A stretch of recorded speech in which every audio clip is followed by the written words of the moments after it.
வணக்கம். தன்னுடைய கட்சிக்கு பெரிய திமிங்கலத்தை தட்டி தூக்கிய தாவேக கட்சியின் தலைவர் விஜய் அப்படியே திரும்பி பார்க்கும் ஒட்டுமொத்த அரசியல் கட்சிகள். இத பத்தின முழு விவரத்தோட இப்ப நம்ம பார்க்கலாம். நடிகர் விஜய் அவர்கள் தமிழக வெற்றி கழகம் என்ற கட்சியை ஆரம்பித்துள்ளார். ஆனால் இந்த முறை விஜய் அவர்கள் எம்பி தேர்தலில் போட்டியிடவில்லை.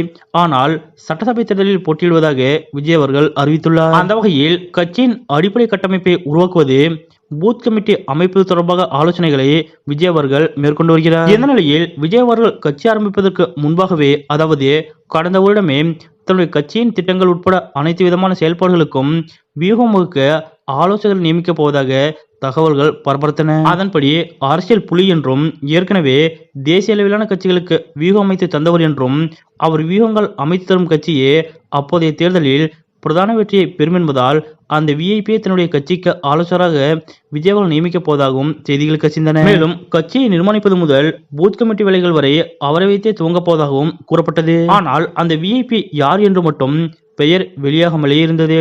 இப்படிப்பட்ட சூழலில்தான் அரசியல் ஆலோசகர் பிரசாந்த் கிஷோர் அவர்களை விஜய் அவர்கள் சந்திக்க உள்ளதாக அவருக்கு நெருக்கமான வட்டாரங்கள் தெரிவித்தன. ஆனால் இப்படி ஒரு தகவல் வெளியானதுமே இது குறித்து பேசிய பிரசாந்த் கிஷோர் அவர்கள், விஜய் அவர்கள் என்னை இதுவரை அணுகவில்லை என்றும், ஆனால் அவர் உதவி கேட்டால் செய்வேன் என்றும், என்னை மதித்து வருபவர்களுக்கு என்னால் முடிந்த அட்வைஸ் கொடுப்பேன் என்றும், ஆனால் விஜய் விரும்பி கேட்டாலும் அவருக்கு முழு நேர அரசியல் ஆலோசகராக மாட்டேன் என்றும் அவர் கூறியிருக்கிறார். பிரசாந்த் கிஷோர் அவர்களது இந்த பேட்டி தான் தற்போது மிகுந்த பரபரப்பையும் விஜய் கட்சிக்குள் குழப்பம் மிகுந்த சலசலப்பையும் ஏற்படுத்தியுள்ளது. இந்த நிலையில் பிரசாந்த் கிஷோர் அவர்கள் இப்படி சொன்னதுமே செம்ம டென்ஷன் ஆகியிருக்கிறார் தமிழக வெற்றி கழகத்தின் பொதுச் செயலாளர் புஷி ஆனந்த் அவர்கள். அதாவது விஜய்க்கும் கட்சிக்கும் முழு நேர தேர்தல் வியூக வகுப்பாளர் ஏற்கனவே நியமிக்கப்பட்டு விட்டாராம்.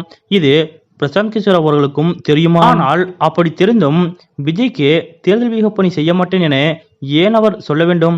இதெல்லாம் குட்டை குழப்புகிற வேலை என்று தாவேக கட்சியின் பொதுச் செயலாளர் புஷி ஆனந்த் அவர்கள் கடுமையாக டென்ஷன் ஆனதாக கூறப்படுகிறது. அதே மாதிரி கட்சிக்கு ஆலோசகர் என்று யாரும் நியமிக்கப்படவில்லை என்றும், ஆனால் பொய்யான செய்திகளை பரப்புகிறார்கள் என்றும், விஜயின் அரசியலை முடக்கவும் கான்ட்ரோவர்சியை உருவாக்கவும் உளவுத்துறையும் பிரசாந்த் கிஷோரும் பண்ற வேலை இது என்றும் செம்ம காட்டமாக சொல்லிக் கொண்டிருக்கிறாராம் புஷி ஆனந்த் அவர்கள். மொத்தத்தில் இதுவரை விஜய் அவர்களது கட்சிக்கு பிரசாந்த் கிஷோர் அவர்களை ஆலோசகராக நியமிக்கப்படவில்லை என்பது மட்டும் உறுதியாகியுள்ளது. இந்த நிலையில் விஜய் கட்சிக்கு அரசியல் ஆலோசகராக யாரை நியமிக்கப் போகிறார்கள் என்ற எதிர்பார்ப்பு எழுந்துள்ளது. அவரது கட்சியினர் மட்டுமின்றி ஒட்டுமொத்த அரசியல் கட்சிகளும் இதனை எதிர்பார்த்து காத்திருக்கின்றனர்.